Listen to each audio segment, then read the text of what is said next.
It's time for MotherLode Views, a look at the issues important to the quality of life in the Motherlode. MotherLode Views is brought to you by Nate's Tree Service. No job is too big or too small. Call 532-2460. Well, welcome to MotherLode Views. I'm BJ Hansen, your host. Congressman Tom McClintock, a Republican, is back in the district and joining us in studio today. Congressman McClintock, welcome back to Sonora. Well, BJ, thanks for having me back. So first off, what are you doing in Sonora here today? Oh, I've been doing a tour of a number of different businesses. The Heartwood plant is one of the stops. Very, very promising biomass facility. And with a great deal of promise. They currently have about 12 employees, but it's going to be going up substantially from there, I think, in the near future. So, good news on that front. And then let's see here. We visited with a group of folks with businesses at Pinecrest Lake and talked about the Forest Service neglect of that, and then met with the TUD folks about the new water plant that they've been trying to get in so that they can modernize the delivery to about 45,000 residential customers. So, and every stop is okay. Well, first of all, what can the federal government do to get out of your way? And secondly, is there anything we can do to help? I imagine with Pinecrest, questions were about the overcrowding and so forth. So what was kind of your reaction to hearing those concerns? Well, that's one of the concerns, but the major concern is simply the lack of interest or lack of presence of the Forest Service. And, I said, this is not the first time today I've heard a complaint about the Forest Service. So the problem is in many of these land agencies, they've lost focus on their principal mission, and that is to make life, as pleasant for people visiting our public lands. Those lands are owned by the public, and they are set aside, as they said in the original Yosemite Charter, for public use, resort, and recreation. And unfortunately, there is an attitude that's crept into a lot of our land use management agencies that visitors are a nuisance. Recreation is a sin against Mother Nature, and what we really ought to do is tell people, look but don't touch. And sorry, but that's not why we set those lands aside. And of course, that is on top of all of the major forest management issues, which are at the heart of the catastrophic fires that we've seen not only throughout this region, but throughout all of our national forests over the past several decades. I mean, we've lost a quarter of our national forests now to catastrophic fire just in the last decade. That is a crisis, and it's caused by bad management of the public lands, and we've had that discussion many times before. I do think we finally turned the corner. I think that most of the Congress and certainly most of the public is now becoming very much sensitive to the importance of cleaning out our forests, removing the excess growth before it chokes off the forest and nature burns it out. So I think we are making serious progress there. I've had a couple of bills pass out of the House just before we recessed last month. One that cuts all the red tape for forest thinning projects as we have for the Tahoe Basin, and the other that orders the Forest Service to put out fires as soon as they're spotted, not to wait for them to explode out of control. What type of feedback are you getting from fellow lawmakers on that last one? Well, it was great. The amazing thing about it, I was expecting the firefighting one to be particularly controversial. That went out of the Natural Resources Committee on a voice vote, which means that there was no serious Democratic opposition to it. I took that as a very helpful sign. And with respect to cutting the red tape on forest thinning projects, we actually got a Democrat to cross party lines on a roll call vote and to vote for it. So it was a bipartisan vote, barely bipartisan, but at least there appears to be some interest on the Democratic side of changing these policies as well. Now, both of those bills still have to pass the House, and then they have to go over the Senate and pass there. But I'm particularly optimistic given what happened with our forest fighting bill. Also, after you toured the biomass facility, are you optimistic that this is going to be a growing business sector in your district? Oh, yes. I mean, you look at the enormous volume of dead vegetation within our forests. We either carry it out or nature will burn it out. That's the only choice we have. And if we're going to carry it out, we have to put it to use. And these biomass facilities, I mean, obviously the marketable timber goes to the sawmills, but the facility that we have now here in Tuolumne County takes what's left and puts it to productive use. Firewood, all of the major stores where you get your firewood is probably coming from them these days. They take the smaller trees and they make agricultural poles out of them, and they're working on new biomass covering for rural roads, for dirt roads that will discourage erosion and basically help maintain any dirt roads that we have. And of course, we've got a lot of them throughout the forest. So I think that's. I told the employees there, I think that they're going to see a lot of work coming their way in the next few years as we restore aggressive management of our forests as the center of our natural resource policy. Is there a role or steps the federal government's going to have to take to help these efforts? Yeah, mostly get out of the way. I mean, it took them, they told me, it's specific to California, it took them 3 times longer to permit that facility here than it would have taken them in Oregon, where they have their main site. So the government's got to get out of the way and start allowing people to address these problems productively and rationally. What's your thoughts on the current economic challenges in the country, such as inflation and the cost of living increases? Are there things that Congress should do in response? Oh, yeah. Well, first of all, I've never been more optimistic about the future of our country than I am right now as a result of the big, beautiful bill.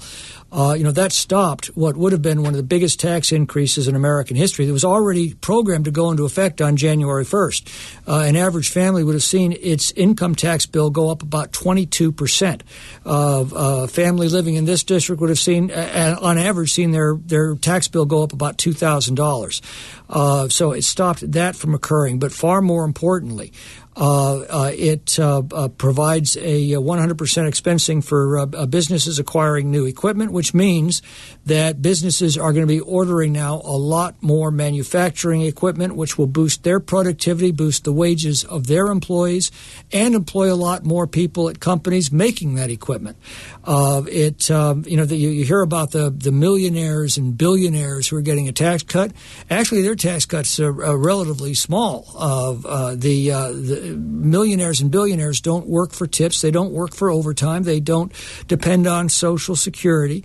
All of those things are now being tax exempt under the big beautiful bill. Not to mention those of us who live here in California are going to see a big reduction as a result of increasing the deduction for state and local taxes. We're a very high tax state. A lot of people are going to see a much larger deduction of their state and local taxes. There are a lot of other benefits to the bill, including the fact that it provides the funding necessary to fully secure our borders and to expel some 10 million illegal migrants that the Biden administration allowed into this country, who have been suppressing wages, consuming enormous amounts of public resources, and the criminal population that accompanied them is now being cleaned out of our cities. So from all of those standpoints, I am very, very optimistic. We've seen the inflationary pressures ease. When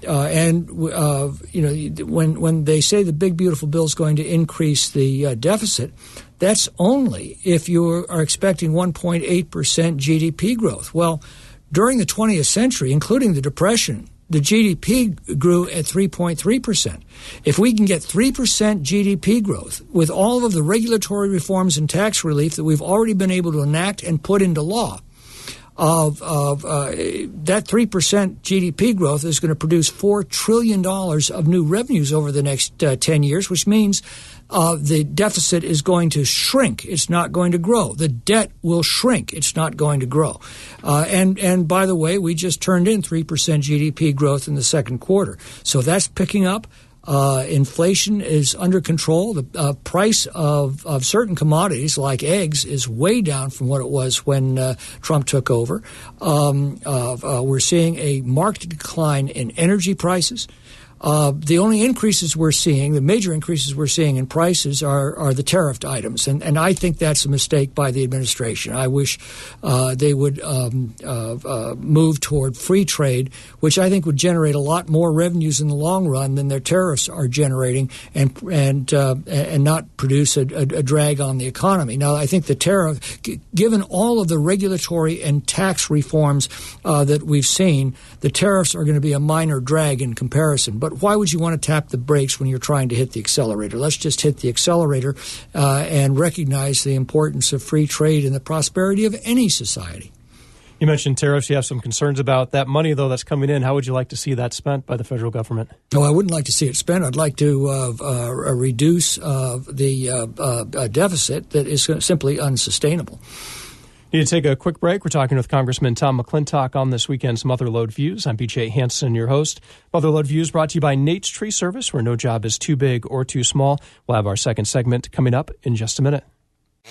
Nate's Tree Service does more than trim trees. Nate's will remove tree hazards, clean storm damage, provide CDF fire clearance, eliminate beetle infestation, chip brush, and so much more. Nate's Tree Service is licensed, bonded, and insured. They even carry workers' comp for their employees for your protection. No job is too big or too small in the Tri-County area for family-owned and operated Nate's Tree Service. Call 532-2460. That's 532-2460. We're talking federal and regional issues on this weekend's MotherLode Views. I'm BJ Hansen, your host, joined in the studio today by MotherLode Republican Congressman Tom McClintock. Congressman McClintock, you are the chairman of the Immigration Subcommittee of the House Judiciary Committee, so I'm curious your latest observations on immigration enforcement efforts. Well, it shouldn't surprise us that the biggest illegal mass migration in history now has to be followed by the biggest legal repatriation in history, and that's what the Trump administration is doing. You remember, for years we were told that, there's nothing we can do about the borders. We just have to grant amnesty to the people who are here. And as President Trump said, it turns out we didn't need new laws. We needed a new president, and we got one. And he, within 30 days, had completely secured the borders. Illegal migration dropped to practically zero. And now we are in the process of a repatriation of a massive population, starting with the criminal elements that accompanied them into this country during the 4 years of the open border policies of the Biden administration. This migration was costing American taxpayers $160 billion a year to provide for free medical care, free transportation, free housing, free food, free legal representation. It was packing our schools with non-English speaking kids. It was packing our hospitals with illegals demanding care. And as I said, it introduced the most violent criminal elements on the planet into our sanctuary cities where they dug in and have been preying on Americans. That's now being reversed. And the big, beautiful bill provides a lot of the funding to assure that it stays reversed. Another issue that a lot of people in California are watching right now is the redistricting debate. What's your take on that? Well, gerrymandering's been going on for a long time. It's named after Elbridge Gerry, who was a signer of the Declaration of Independence, went on to become vice president under James Madison. He was governor of Massachusetts when he did a reapportionment to favor his political faction and drew a district that looked a lot like a salamander. And a newspaper editor said, no, we're not going to call that a salamander, we're going to call it a gerrymander. And the name stuck.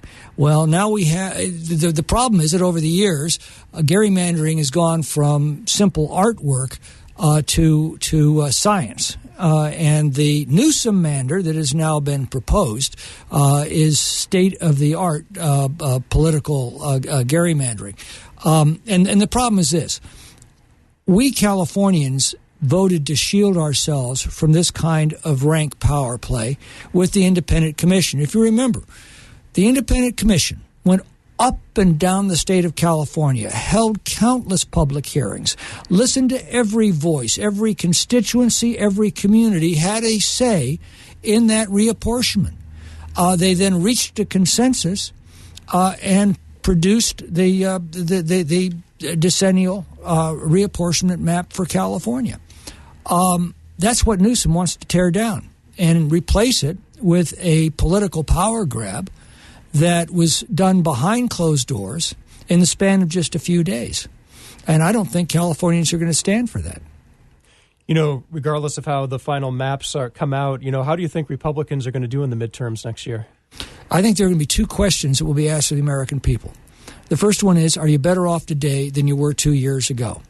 And as I said, between the enormous regulatory relief this administration is providing, the tax cuts that are in the big, beautiful bill, the renaissance of American energy production that's already bringing energy prices down, the repatriation of illegals, which is already meaning that working Americans' wages are now going up again. The new jobs being created are going to American citizens, not to foreign nationals, as they did during the Biden administration. And the beauty of that question is there's no way that any politician can spin it. Every person knows in their own minds how the economy is doing in their own lives, and any politician that tries to tell them otherwise just looks foolish. You remember Biden telling us for 4 years, Bidenomics is working, when every American knew different. So that's the first question. The other question is going to be, do you really want to have the Democrats reopen our borders again? I think that the answers to those two questions will decide the midterm elections, and it could well end up being one of the most decisive midterms in American history. I'm also curious your thoughts. Another big issue in this district especially is the fire insurance crisis, kind of more of a state issue than a federal issue, but I'm curious your observations and thoughts on potential solutions for that. Well, the solution is to bring the risk of catastrophic fire in our forests down. Insurance is simply how a market assigns a dollar value to risk. The greater the risk, the higher the premium. Insurance companies don't make money not selling you insurance. If they are not selling you insurance, it's because they're not allowed to charge what the premium requires to cover the risk. Risks of catastrophic fire in mountain communities in particular have increased exponentially as we stopped managing our forests because of the environmental laws of the 1970s. We have got to restore forest management practices to our forests. That brings down the risk and then will bring the price of fire insurance down at the same time. The problem, though, for California goes much deeper. You might notice they're withdrawing from markets not just in the mountain areas that are near forests. They're withdrawing from the entire state.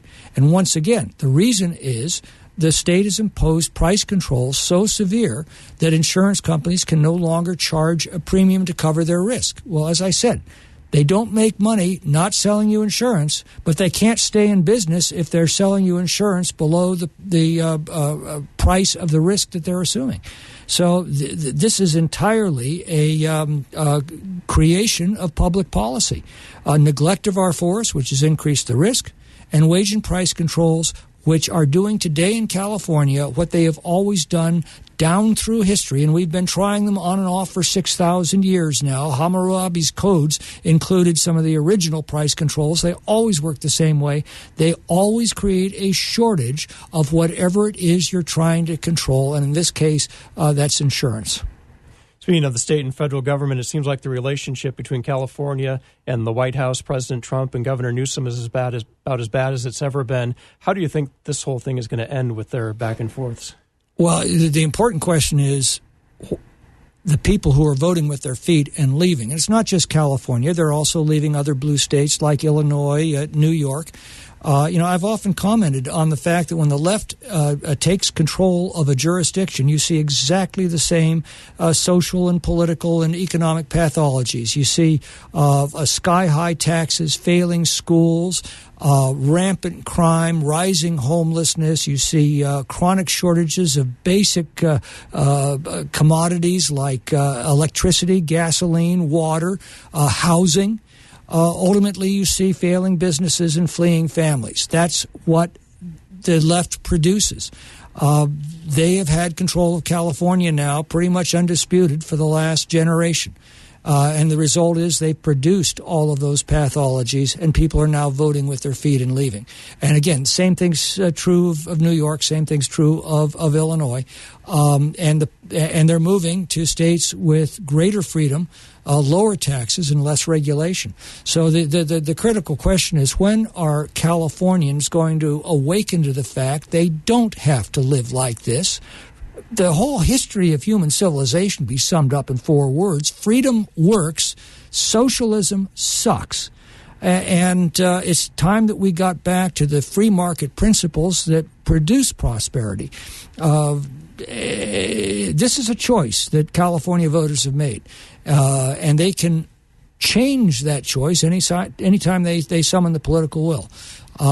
Donald Trump has nothing to do with it. Newsom is simply an agent of these policies. The question is, why do people keep opting for policies that they can see don't work? And those are the policies of the left. Those are the policies of California. You take one more break, talking with Congressman Tom McClintock on this weekend's MotherLode Views. I'm BJ Hansen, your host. MotherLode Views brought to you by Nate's Tree Service. No job is too big or too small. We'll have our final segment in just a minute. Nate's Tree Service does more than trim trees. Nate's will remove tree hazards, clean storm damage, provide CDF fire clearance, eliminate beetle infestation, chip brush, and so much more. Nate's Tree Service is licensed, bonded, and insured. They even carry workers' comp for their employees for your protection. No job is too big or too small in the Tri-County area for family-owned and operated Nate's Tree Service. Call 532-2460. That's 532-2460. And we welcome you back to MotherLode Views. I'm BJ Hansen, your host, joined in studio by MotherLode Congressman Tom McClintock, a Republican, on this weekend show. Congressman McClintock, one of the items that came out of the U.S. House of Representatives was the Law Enforcement and Firefighter Recreation Pass Act that I know you authored. So what can you tell us about this? Well, it's a small token of appreciation for our law enforcement officials and our firefighters. It extends a free pass to the national parks, the folks who put their lives on the line to protect us and our families. It was brought to me by Janine D'Agostini, the wife of the then El Dorado County sheriff, and this was during the George Floyd riots, where law enforcement was being attacked. You remember the BLM marches of pigs in a bacon, fry 'em like bacon. Defund the police movement. Law enforcement were really taking it on the chin by these leftist groups. And she brought this to me as a way for all of the rest of us, the vast majority of Americans, to say, we appreciate what law enforcement does, and here's a small token of our appreciation for you and your families. We couldn't get it to the president that cycle, but recently I decided to try again. As we see all of the attacks on law enforcement and ICE, again, coming from the same suspects on the left. And this time it passed the House of Representatives. It's now in the Senate, and I think it's got a very good chance of being signed by the president this year. Speaking of parks, Yosemite, a lot of questions about if there's going to be increased costs for out-of-country visitors coming to the park. What's your reaction to that and thoughts on that? Well, that was broached to me by the Secretary of the Interior in a Natural Resources hearing, and I told him I don't think that that's an awful good idea. We want to we really want to encourage people to come and visit the parks, and we certainly don't want to discourage foreign visitors through higher costs. Now, the fees that they're proposing are not terribly burdensome, but it's the wrong message. We want to welcome people to the national parks. Our gateway communities depend for so much of their commerce and their prosperity on visitation to the parks. We need more of that, not less. So I'm hoping that we'll be able to contain those cost increases on foreign visitors and hopefully get them reversed. We also need to reverse the reservation system that has done so much to discourage visitation to Yosemite National Park. When that took took full hold last year, we saw a marked decline. There should have been a great increase because we were rebounding from the COVID isolation. Instead, at the end of the summer, when we should have been seeing the biggest increases, we saw decreases because of the reservation system. I've talked to the interim superintendent about that. They are working. I mean, basically, I've got three objectives: get rid of the reservation system, get rid of the congestion at the gates, and the gateway communities have had many suggestions on how to do that. The new interim superintendent is paying attention to them now, which is a first, and I think a very healthy step. The third longer range thing that we've got to do at Yosemite is restore its visitor capacity to where it was prior to the 1997 flood. We only have about half the parking spaces, half the hotel rooms, and half the campsites as we had prior to the 1997 flood. And then we're told, well, the congestion is just so great we have to keep people out of the park. Well, that's not the purpose of the park. The park can accommodate twice the visitation that we're seeing if we would simply restore the facilities. Congress appropriated money to do so, and it never happened. So we need to get those parking spaces back. We need to get the rooms back. We need to get the campsites back. We need to restore Yosemite for the American people, as was promised in the Organic Act. The use, resort, and recreation of the American people for all time. Got a few minutes left on this weekend's MotherLode Views. Any other topics that I haven't brought up that you're keeping a close eye on right now? Well, you've hit the two big ones. I mean, the two overarching questions in the 2024 election were overcoming this sluggish economy and securing our borders and restoring the sovereignty of our country. We have made enormous strides in both, and again, I think that the future looks very bright as a result of that. We worked very hard to get the big, beautiful bill in place this year. That was the problem with the Reagan tax cuts. If you remember back in in the early 1980s, they didn't get them in place in time to work until after the midterm elections. Republicans took a terrible drubbing in the midterm elections, and then the tax cuts kicked in, and 2 years later it was morning in America, and Reagan was elected in one of the biggest landslides in American history. We understood that we've got to get these policies in place this year so that they've got a full year to work, and for people to feel their effect, and we were able to make that happen. So I'm very optimistic. We're going to continue to work on cuts in spending. We're going to continue to work on the DOGE reforms, but the major parts of the Trump economic agenda are now in place, and if we can ameliorate the damage caused by the tariffs, I think we are going to have one of the most remarkable periods of economic expansion in our lifetimes, if not in our history. What's your response when people raise concerns about social services being cut with the Big Beautiful Bill Act? Well, yeah, you hear. Well, Medicaid, you're going to have 9.8 million people thrown off of Medicaid. Have you heard that one? Well, It's important to ask. Okay, well, who are these people? Well, they're fraudsters. CMS has identified 2.8 million of fraudulent claims on Medicaid. That's been cut. So this is just sheer fraud. Nobody's having their benefits cut. Fraudsters are having their gravy train removed. Second group is illegal migrants. They're going home. They will be off the Medicaid rolls. And the largest group are grown-ups who are able to work, who are able-bodied, who have no dependents under the age of 14, who refuse to get up off the couch and spend 20 hours a week either working or at least looking for work or at least training to look for work or at least volunteering half-time for some local charity. That's all that's being asked of them, to do half of what every American family is doing every day to pay the bills for this program. Those are the groups that will be losing their Medicaid. If you're willing to work half-time or at least look for work and you're able-bodied, you keep your Medicaid.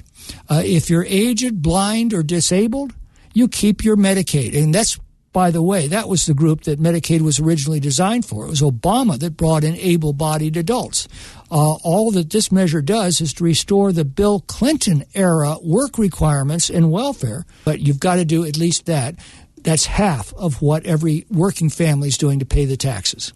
Congressman McClintock, we've run out of time, but thanks so much for coming on MotherLode Views. My pleasure. Thanks again for having me, BJ. And I'm BJ Hansen. I was your host. We'll see you back next week for more MotherLode Views. You've been listening to MotherLode Views, a look at the issues important to the quality of life in the Motherlode. MotherLode Views has been brought to you by Nate's Tree Service, where no job is too big or too small. Call 532-2460.